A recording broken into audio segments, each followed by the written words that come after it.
Bien, bonsoir à tous.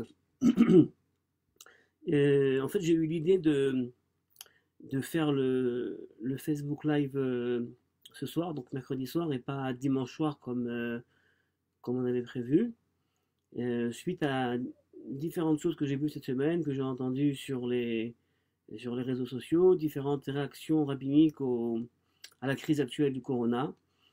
Et en fait, c'est en lisant un texte qui est assez intéressant, qui est même très intéressant, qui parle de Geulat Mitzrayim, la délivrance d'Égypte. En fait, ça m'a donné en fait l'idée de créer des sortes de typologies des personnes et des rabbins qui s'expriment sur la crise du corona, en essayant en fait de voir si on pouvait nous aussi aujourd'hui créer une typologie. En fait, l'idée en fait, c'est qu'en temps de crise, généralement, nos croyances, nos convictions, euh, eh bien, sont remises en question. C'est-à-dire que très souvent, en fait, au moment de crise, on n'est plus dans l'idée classique de nos conceptions, on ne les garde pas par nostalgie, par habitude, mais en fait, on revisite nos conceptions, on essaie de réfléchir, est-ce qu'elles sont valables, est-ce qu'elles nous aident à vivre le moment, est-ce qu'elles nous permettent de se confronter aux vrais problèmes de ce monde. Et en fait, j'aimerais donc vous lire le texte, c'est un texte qui apparaît dans le Talmud Yerushalmi, dans le Talmud de Jérusalem, entre autres, mais ça apparaît également autre part. Et c'est en fait un texte donc, qui décrit les réactions des enfants d'Israël alors qu'ils sont sortis d'Égypte et ils se retrouvent ensuite face à la mer. Donc le verset nous dit Vayomer Moshe La'am, Moshe parle au peuple, Al tiraou, n'ayez crainte, ityatzvu ou tishuat Hashem, tenez-vous debout et voyez la délivrance de Dieu qu'il vous fera ayom, qui asher et item et mitzraim ayom. Vous avez vu aujourd'hui encore l'Égypte, eh bien, l'otosifu odir otam, l'otosifu otam od adolam, vous ne les verrez plus. Hashem ilachem lachem, vatem tacharishun, Dieu se combattra pour vous et vous, vous serez silencieux. Et donc sur ces textes-là de la Torah, donc les Israël se trouvent face à la mer, alors le Talmud Yerushalmi dit la chose suivante. Arba kitot naasu Israël de la yam. Le peuple d'Israël s'est séparé en 4 catégories face à la mer. Achat omeret lipol el hayam. La première dit, on se jette à l'eau. Je me rappelle, il y a des Égyptiens derrière qui arrivent, et il y a devant la mer. Donc c'est vraiment, on ne sait pas quoi faire. Hein.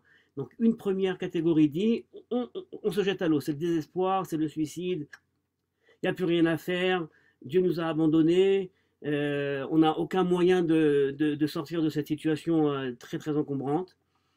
Ça c'est la première catégorie. La deuxième dit, on retourne en Égypte. C'est-à-dire on repart en fait sur le modèle qu'on connaissait, l'esclavage, mais au moins on mangera, on pourra boire, on pourra vivre. Donc ce sont en fait des réalistes. Hein, les réalistes se disent, allez, on repart en Égypte. La troisième, c'est je dirais, les battants, les combattants. Allez, on se bat, on sort contre les Égyptiens, on se bat, on fait la guerre, et puis on verra ce qu'il en sort. Et la quatrième dit, on va crier face à eux, c'est-à-dire on va prier. Donc ce sont en fait les prieurs. D'accord, les prieurs. Alors, ce qui est très intéressant, c'est que le Midrash ne dit pas qu'une de ces catégories a plus raison qu'une autre. Quelqu'un qui est en détresse, on ne vient pas le juger. Quelqu'un qui développe un discours alors qu'il est justement en moment de grande épreuve, on ne peut pas venir et lui dire, mon ami, tu as une foi à dessous, tes conceptions religieuses ne valent rien, au moment où on attendait de toi le meilleur discours, bah, tu tombes. Non, on peut rien lui dire. Et en fait, le Midrash continue, enfin, Yerushalmi continue et dit, aux 4 catégories, donc on a vu, donc les désespérés, les réalistes, les militaristes et les prieurs, eh bien, le Midrash dit, chacun a reçu sa réponse. Ceux qui ont dit, on va se jeter à la mer, Dieu leur dit, regardez la délivrance. Ceux qui ont dit, on repart en Égypte, Dieu leur dit, vous ne verrez plus l'Égypte, donc c'est même pas une option. Ceux qui ont dit, on fait la guerre, Dieu leur dit, c'est moi qui fais la guerre pour vous. Et ceux qui ont dit, on prie, on leur dit, taisez-vous. Donc c'est un midrash qui est pas mal pour ce point-là. C'est pas toujours les prieurs qui ont la raison du moment. En tout cas, c'est donc 4 catégories qu'on voit. Et alors je me suis dit, et si on analysait les catégories de discours rabbiniques qu'on voit et qu'on entend en ce moment sur les réseaux sociaux concernant la crise du corona. Et alors, je me suis rendu compte des choses qui, à mon avis, sont assez intéressantes. Et je vous les soumets, peut-être pertinents, peut-être moins pertinents, mais je me suis rendu compte de différentes choses. Tout d'abord, un constat intéressant. Vous savez, dans le monde juif contemporain, on a des personnes, on a des groupes humains, des groupes religieux qui parlent essentiellement d'un sujet. Par exemple, Lubavitch, Chabad, eux, leur truc, c'est Mashiach.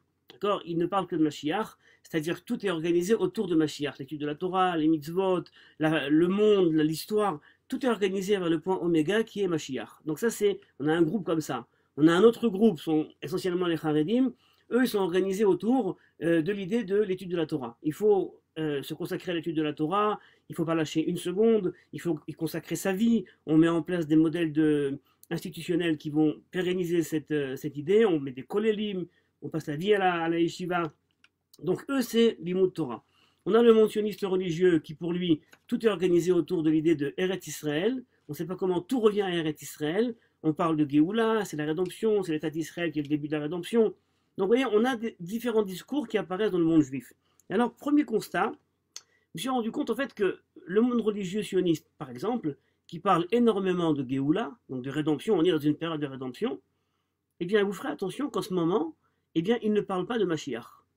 C'est-à-dire qu'on ne voit pas émaner de ces cercles-là des personnes qui disent le corona, eh bien, c'est le début de la fin, on est très proche, on y arrive, ça y est, c'est le Mashiach. De toute façon, je ne dis pas qu'il n'y a personne qui dit ça. Je dis que d'une façon générale, ce n'est pas un discours qu'on entend. Il y a des personnes qui ont ce discours, évidemment. Là, je fais une typologie.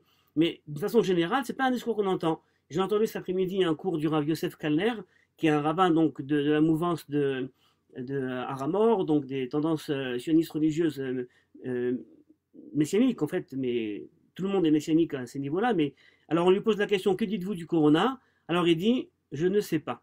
Alors, c'est très étonnant de quelqu'un qui parle de Géoula du matin au soir, de dire je ne sais pas, et qui ne parle pas, ça y est, c'est le signe de la fin, on y arrive, on s'y approche. Donc premier constat, ceux qui parlent de Géoula sans arrêt ne parlent pas de Mashiach. Paradoxalement, on a des groupes qui ne parlent pas souvent de Mashiach, par exemple, ou de Géoula, le monde Haredi, de façon générale encore une fois. D'accord, ne parle pas de Géoula, il parle de l'Imout Torah, il parle de l'investissement ici aujourd'hui, de nos obligations dans ce monde-là, ici aujourd'hui.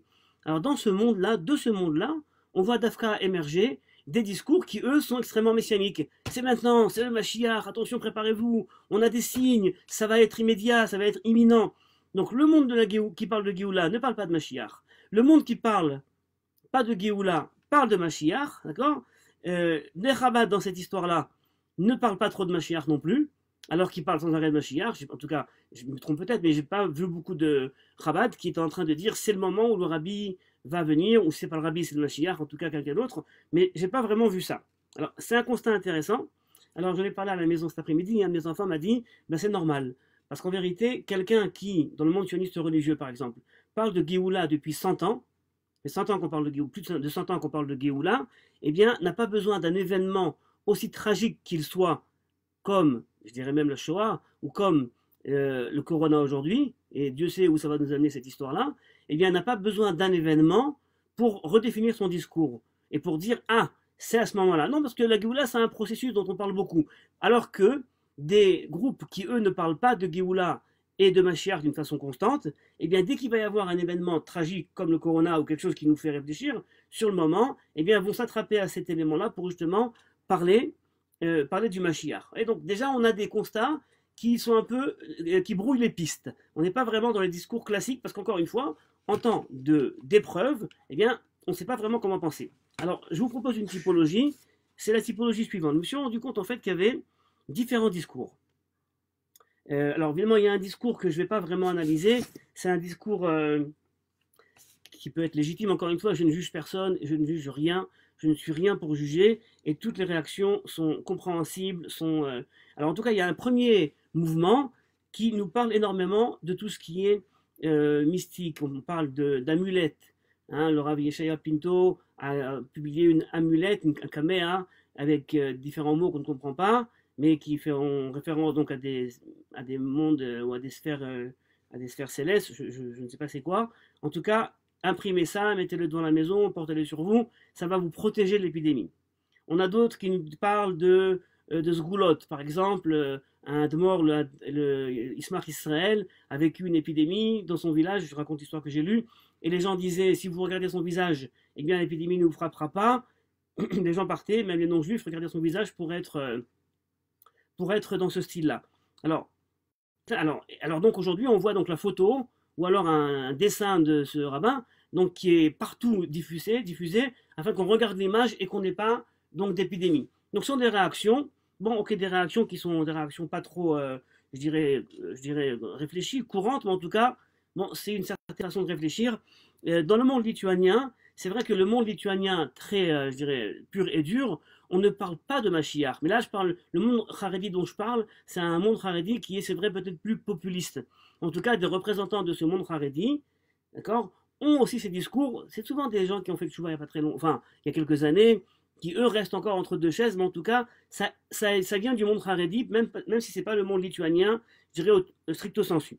Donc, je ne vais pas parler de cette idée-là, des caméotes, parce que d'abord, je n'y comprends rien, et parce que je n'ai pas non plus l'impression que ça peut être défini comme étant un véritable discours rabbinique. Parce qu'un discours rabbinique, c'est un discours qui responsabilise. Or là, l'histoire des sgoulottes et des amulettes, bon, c'est peut-être très rassurant, c'est consolateur, mais je ne suis pas sûr que ça responsabilise. Je peux faire n'importe quelle bêtise, et puis après ça, je me mets une amulette sur moi, tout ira bien. Donc ça me plaît pas trop, mais enfin, encore une fois, je ne juge pas, et qui sait aller savoir, un jour, on sera peut-être amené à tous mettre devant chez nous ce genre d'amulette, si Chas Shalom, ça se complique cette histoire-là.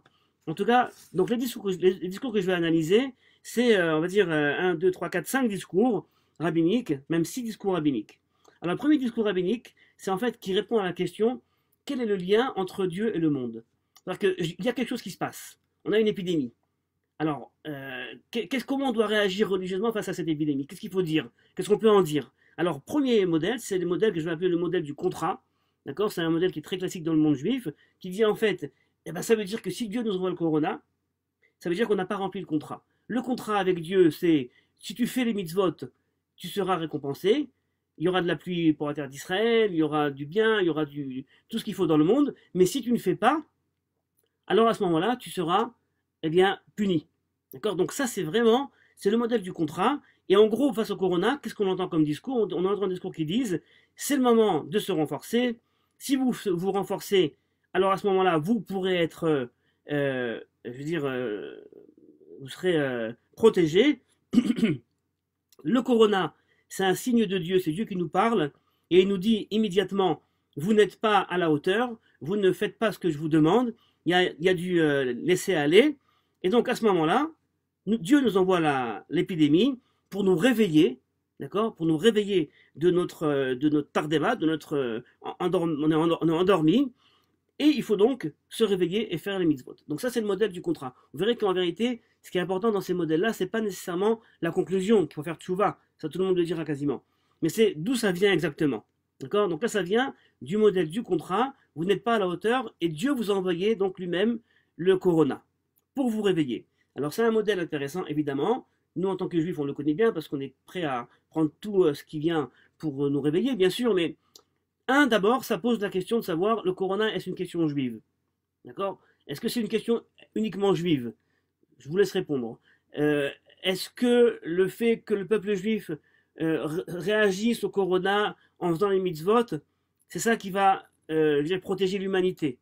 D'accord? Quand je ne viens pas juger le modèle, je dis uniquement que voici les failles peut-être conceptuelles du modèle. Donc ça, c'est le premier modèle, le modèle du contrat.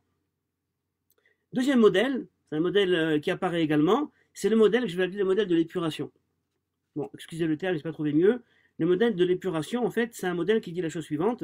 Le bon Dieu, c'est un grand chirurgien. C'est un modèle chirurgical, si vous voulez. Le bon Dieu, c'est un grand chirurgien. Et en fait, il nous envoie une épidémie afin de purifier le monde des personnes mauvaises et des phénomènes mauvais. Alors, j'ai entendu pas mal de discours qui m'ont plu, c'est vrai.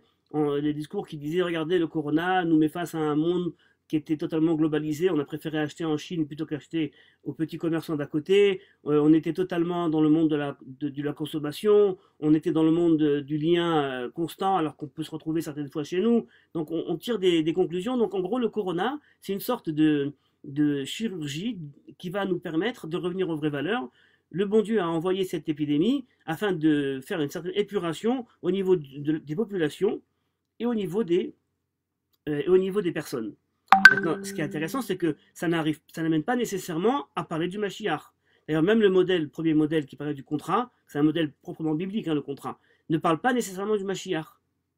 Le deuxième modèle donc de l'épuration, Dieu veut nous épurer, c'est pas non plus quelque chose qui nous parle de Mashiach, ça nous dit qu'uniquement les meilleurs, on ne sait pas vraiment comment on est dans les meilleurs, mais les meilleurs, peut-être en faisant Tchouva, eh bien eux uniquement resteront, eux uniquement survivront. C'est un modèle qui a des relents d'apocalypse, hein, sans aucun doute. Il y a quelque chose dans cette idée-là qui est un peu, je dirais, un peu compliqué, qui nous fait un petit peu peur, mais en tout cas, c'est le modèle chirurgical. Je vous rappelle que le monde sioniste religieux avait adopté ce modèle chirurgical pour expliquer la Shoah. Hein, le Rav Tzvi Dakouk essentiellement, afin de faire émerger l'État d'Israël, il a fallu faire une opération dans la chair du peuple d'Israël, afin justement de permettre cette émergence de l'État d'Israël. C'est un modèle, je dirais, qui est compliqué, mais en fait la conclusion c'est faites tchouva. Ceux qui font tchouva seront sauvés, peut-être. Donc deuxième modèle. Troisième modèle qu'on voit, c'est un modèle qui est, je dirais, assez talmudique, même biblique et talmudique, c'est le modèle du Esther Panim. Ben, Dieu est caché. D'accord? C'est-à-dire que contrairement à la délivrance d'Égypte, en fait, qu'on connaissait, où c'était totalement miraculeux, hein, la délivrance d'Égypte qu'on va fêter si Dieu veut, dans la semaine prochaine avec Pessah, c'est totalement miraculeux. On nous dit bien d'ailleurs dans la Haggadah, à part les miracles, c'est Dieu qui est venu lui-même te sauver. Il n'y avait aucune chance naturelle pour s'en sortir. Moshe Rabbeinu a dû faire des miracles. Donc c'est vraiment... Donc contrairement à ce modèle-là de miracle, alors on a le modèle donc du Esther Panim, c'est-à-dire Dieu se cache. C'est le modèle de Esther. D'accord? Dieu agit dans l'histoire, dans les coulisses de l'histoire, avec l'histoire de Esther. Ces personnes-là vont également dire que même dans la Shoah, Esther Panim, on ne comprend pas. D'accord? Je vous rappelle André Neher qui, je crois, partait dans ce sens-là. Berkovitch est parti dans ce sens-là. Fackenheim partait dans ce sens-là. C'est-à-dire qu'on a pas mal de penseurs, de rabbins qui ont voulu voir justement dans les événements tragiques de l'histoire, eh bien, je vais dire le silence de Dieu, mais également qui entraîne le silence de l'homme. C'est-à-dire qu'on ne sait pas pourquoi Dieu fait ça. Alors ça serait quoi en fait? Dieu nous envoie une magefa, une épidémie, et alors, qu'est-ce qu'il faut dire face à cela? Eh bien, tout au plus, on peut dire c'est Dieu sans aucun doute, donc on doit se réveiller, donc on doit faire tchouva, donc on doit remettre au centre de nos occupations et de nos préoccupations les choses essentielles, mais on ne peut pas se prononcer en aucun cas sur les desseins de Dieu. On ne connaît pas ses motivations et on ne peut pas non plus se prononcer sur ses desseins. Donc vous voyez que c'est intéressant parce que dès lors qu'on adopte ce modèle-là, qui à mon avis est un modèle authentiquement juif, eh bien on en arrive tout d'abord au silence. On ne peut pas parler ni des motivations, ni pourquoi, ni même de dire c'est le Mashiach qui est là, c'est au toto, c'est immédiat, on y arrive. C'est impossible. De dire le contraire serait de l'hérésie.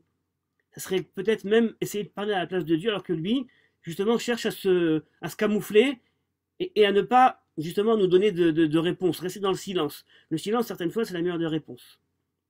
Donc ça, c'est le troisième modèle. Donc premier modèle, le modèle du contrat. Deuxième modèle, le modèle de l'épuration, ou le modèle chirurgical. Et le troisième modèle, c'est le modèle donc de la disparition de Dieu dans l'histoire.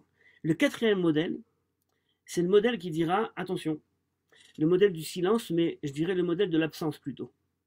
Et là, je me base sur Maïmonide. Vous savez que Maïmonide, qui avait été énormément controversé pour ses propos sur la providence, puisqu'il ne dit pas très clairement qu'est-ce qu'il pense de la providence, c'est un sujet qui est extrêmement, je dirais, épineux pour lui. Mais en tout cas, ce qu'on comprend de Maïmonide, c'est que Dieu a créé le monde. Dans ce monde-là, il a créé la nature. La nature a été faite telle qu'elle a été faite. Et le principe de base de la gestion de ce monde, c'est que Olam, Kimin Hago, Noeg. Le monde, eh bien, agit en fonction des règles que Dieu a insufflées, qui sont les règles de nature. C'est la raison pour laquelle, lorsqu'il y a une épidémie, eh bien, c'est quelque chose qui arrive, c'est malheureux, il y a des fois des personnes qui vont être au mauvais endroit, au mauvais moment, et puis c'est Olam Kimin Hago, Noeg, c'est la nature. Donc Dieu, lui, n'est pas lié immédiatement à ce phénomène-là, c'est un phénomène naturel, d'accord? De la même façon que certains voulaient dire que même les grandes guerres ou la Shoah, par exemple, c'est pas Dieu qu'il faut chercher là-bas. c'est l'homme qu'il faut chercher, ou l'homme a failli. C'est-à-dire qu'il y a quelque chose qui fait que l'homme est responsable de ce monde-là. Donc il y a une sorte de déconnexion entre Dieu et le monde, ou les actions du monde. Et quelque part on nous dit, ben Dieu a créé ce monde. Dans ce monde il y a des choses qui se font.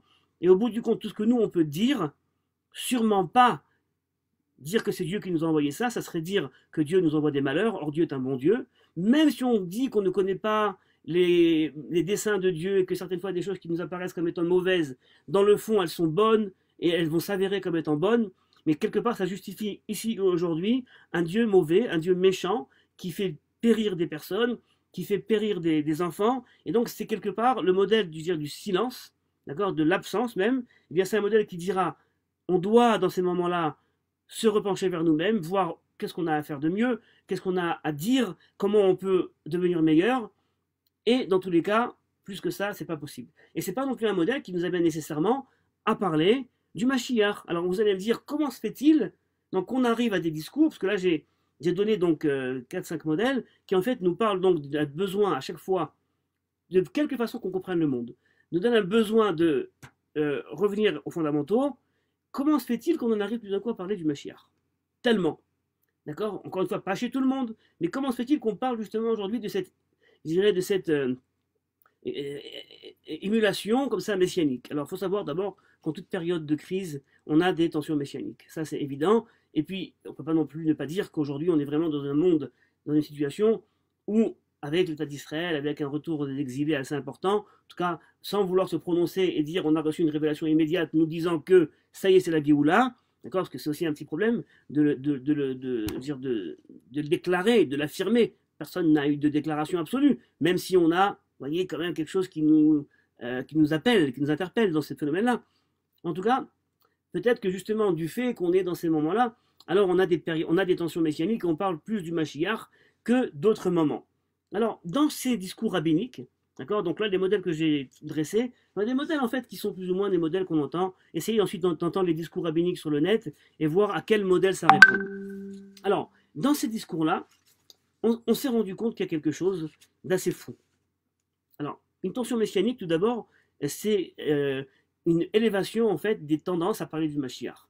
C'est-à-dire, prenez par exemple l'histoire du judaïsme, l'histoire des juifs, on s'est rendu compte qu'à partir du Ramban, à peu près de 1140, tous les 100 ans, on avait une tension messianique. Les juifs pensaient que le Mashiach allait arriver et il fallait revenir en Israël. 1140, 1240, 1340, 1840. On a même la Aliyah des élèves du Gaon de Vilna autour de ces dates-là. Donc on a des fois des tensions messianiques, certaines fois qui sont justement plus, je veux dire, éveillées. Quand on est face à une épreuve, on dit bon ben, il n'y a plus rien qui va nous sauver. C'est sûrement qu'il faut maintenant une intervention divine pour nous sauver d'ici, parce que ben, c'est un modèle assez, je dirais, apocalyptique. Alors, un des discours qu'on entend souvent, qu'on a entendu, et je dois dire que ce discours, je vais en parler en m'excusant d'en parler et en essayant de ne pas avoir de propos, je dirais, malveillants quand je vais en parler, parce qu'il y a quelque chose qui m'a énormément touché, pas frappé, mais touché, qui m'a fait beaucoup, beaucoup de peine, et c'est justement lorsque au début de l'épidémie, donc, enfin, on était déjà avancé, donc le ministère de la Santé a demandé donc de fermer les écoles, de fermer les yeshivot, et une partie du monde haredi, sous la parole du Raphaïm Kanievski, eh bien, a décidé de continuer à étudier, à d'envoyer des enfants. Aujourd'hui, malheureusement, on a quand même, selon les statistiques qu'on entend, une personne sur 3 à Bnei Brak, dans les quartiers religieux de Jérusalem, qui sont touchés par le corona. Et ça a été le fruit d'une décision, d'une parole, en premier moment, donc du Raphaël Kanievski, qui est considéré comme étant le Gdolador dans le monde Haredi, le grand de la génération. Continuez à étudier parce que la Torah va vous protéger. La Torah est plus importante pour le moment que cette histoire d'épidémie. Puis après, on a entendu qu'il aurait dit, j'ai pas entendu qu'il y avait une épidémie. En tout cas, ce qui est sûr, c'est qu'une grande partie du public a entendu son propos, a adhéré et a appliqué cette chose-là. Et alors moi, c'est quelque chose qui m'a fait beaucoup de peine, et je prie pour que ces populations-là ne soient pas touchées plus que d'autres, vraiment. Mais en tout cas, ça nous pose la question de cette façon de se comporter dans le monde Haredi, et de la façon donc, dont on va également, je dirais, comprendre la doctrine qui est la doctrine fondamentale du monde Haredi. Il n'y a pas de monde Haredi sans cette doctrine, qui est la doctrine qu'on appelle du Da'at Torah. D'accord? La connaissance de la Torah. Alors, j'aimerais vous donner quelques éléments pour comprendre ça. D'abord, quelques éléments sur la personne que j'ai évoquée, donc le Rav Chaim Kanievski. Il faut savoir que le Rav Chaim Kanievski, c'est un géant de la Torah. C'est un géant de la Torah, pas parce qu'aujourd'hui on va le voir comme un baba et qu'on reçoit des bénédictions. Parce que c'est en effet un géant de la Torah. D'accord? C'est le fils du fameux Steipeler, qui était également un géant de la Torah. D'accord? Son père c'était le Steipeler, sa mère c'était la sœur du Chazon Ish, sa femme c'était la fille du Rav Eliashiv, sa fille était mariée avec un des fils du Rav Steinman. Donc dans le monde Haredi, vous voyez, tout ça, c'est des éléments, je dirais, de Yirous, d'accord, de grande notoriété.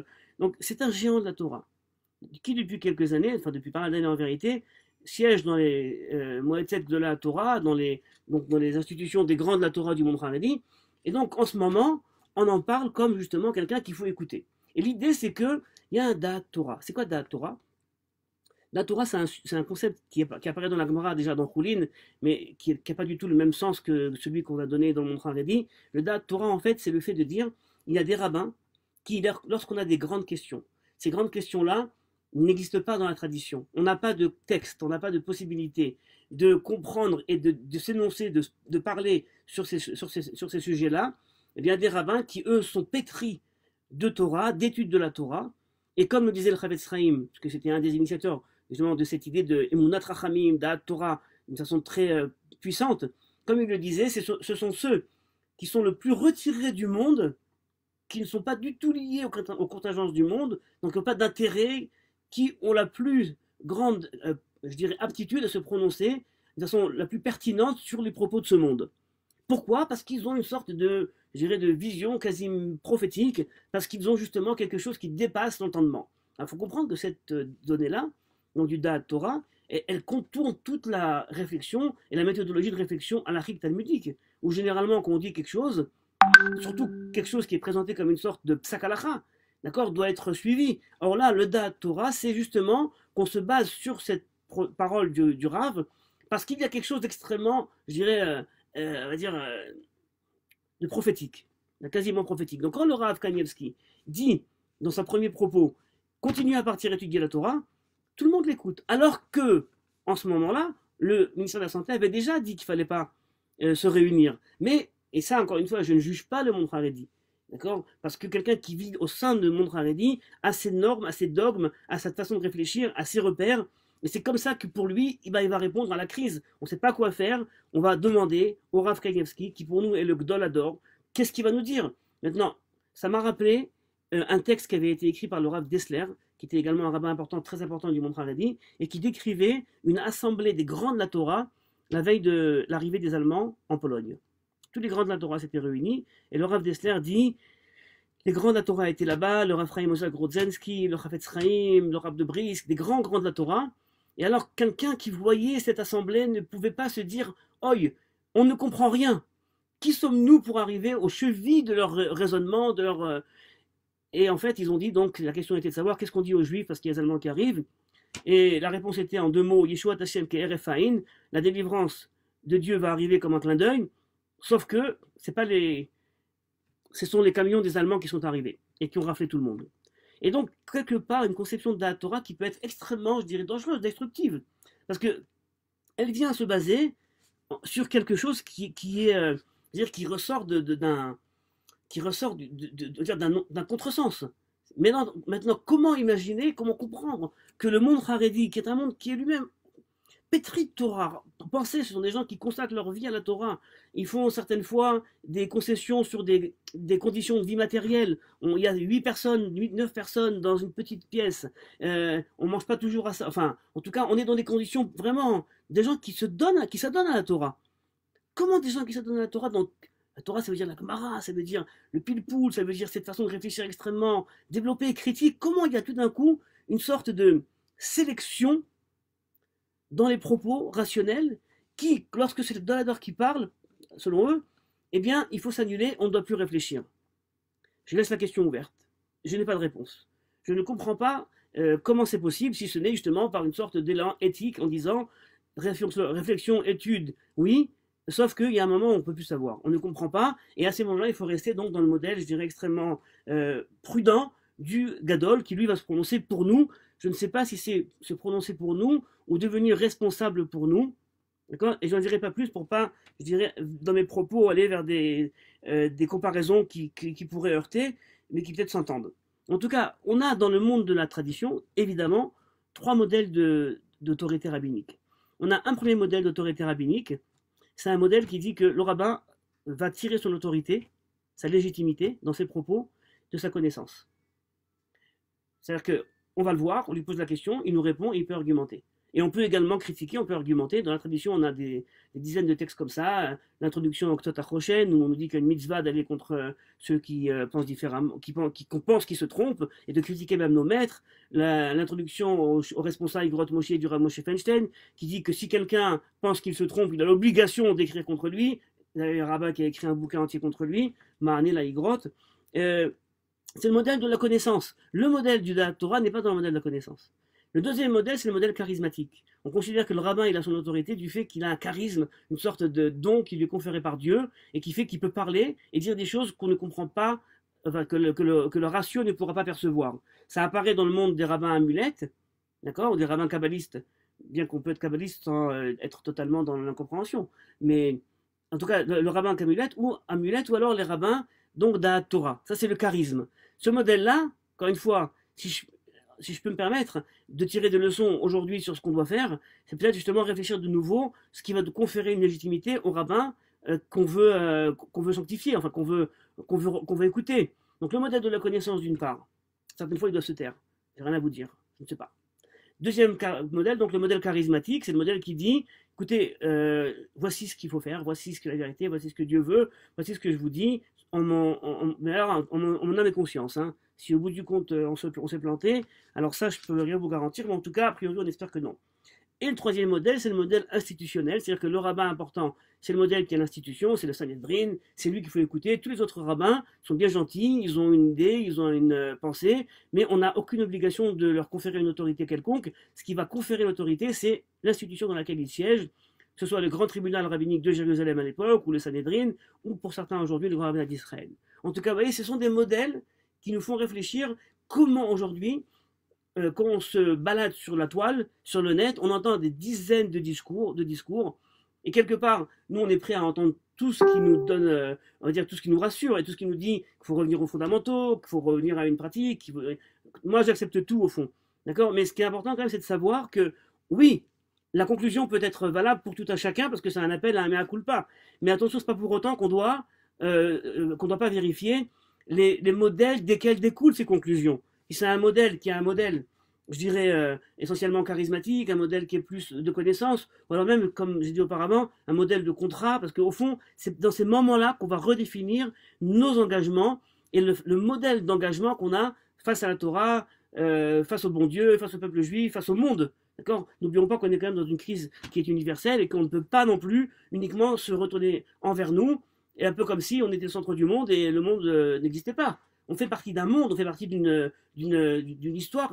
Quand l'histoire sera écrite dans quelques années sur cette période-là, on ne dira pas les Juifs ont vécu le corona de telle façon. Peut-être qu'on dira que malheureusement il y a plus de Juifs qui sont touchés par du fait des événements communautaires. Mais en tout cas, ça ne sera pas l'histoire des Juifs, ça sera l'histoire de l'humanité. Et ça aussi, ça doit nous faire réfléchir comment, dans cette histoire de l'humanité, qui tout d'un coup nous réunit tous sur un même piédestal, eh bien, nous fait réfléchir à comment on va définir de nouveau notre contrat, notre engagement envers la Torah, envers le bon Dieu, envers l'humanité, dans ces moments-là, donc, qui sont des moments de crise. Voilà, écoutez, j'ai essayé d'analyser comme ça ce que j'ai vu sur la toile. La toile, vous allez me dire, c'est pas représentatif toujours de ce qui se dit vraiment. C'est peut-être même, on va dire uniquement les choses qui sont plus criards, d'accord, gueulards. Mais en tout cas, tel que nous le dit le Midrash, donc le Yerushalmi avec lequel j'ai ouvert mes propos, on a tout d'un coup quatre groupes qui se forment face à la mer. J'ai l'impression qu'aujourd'hui également on a quatre groupes, et j'espère également, et je prie pour que les réponses à tous ces quatre groupes soient des réponses divines, que de bien et que de bonnes choses. Voilà, bonsoir. Et donc, si Dieu veut, on se retrouve pour une prochaine séance donc, de shoot pour dimanche soir. En fait, je me suis trompé, c'est pas le mercredi soir, mais ça sera en fait le dimanche soir, et pas le mercredi soir. Voilà, bonsoir à tous et à bientôt.